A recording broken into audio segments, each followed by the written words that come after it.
இந்த கருப்பு திரைக்கு பின்னாடி நிறைய கனவு இருக்குது. ஒவ்வொருத்தருக்குள்ளேயும் ஒரு கனவு இருக்கும். அந்த மாதிரி தான் எனக்கும். யூடியூப்பில் ஏதாவது சாதிக்கணும் அப்படின்னு நினச்சிட்டு தான் உள்ளே வந்தேன். சம்பாத்தியம் வரலைனாட்டியும் நம்மளுக்கு பிடிச்ச விஷயத்த இதில் ஷேர் பண்ணலாம் அப்படின்னு நினச்சேன்.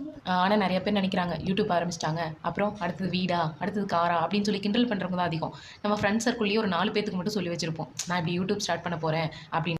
அதில் 2 பேர் ஆதரவாக பேசுவாங்க, ஒன்றும் ப்ராப்ளம் இருக்காது. ஆனால் மீதி 2 பேர் கண்டிப்பாக கிண்டல் பண்ணுற மாதிரி தான் நினச்சிட்டு இருப்பாங்க.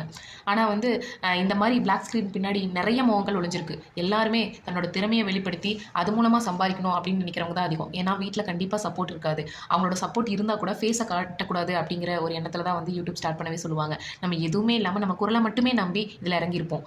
ஸோ வந்து இது ரொம்ப பெரிய பிளாட்ஃபார்ம். இதில் வெளியே வந்து மேலே வர்றது ரொம்ப கஷ்டம். பெரிய யூடியூபராக ஆகிட்டோம் அப்படின்னா வந்து எல்லாருமே வந்து அந்த பாராட்டு புகழ் எல்லாமே கொடுப்பாங்க.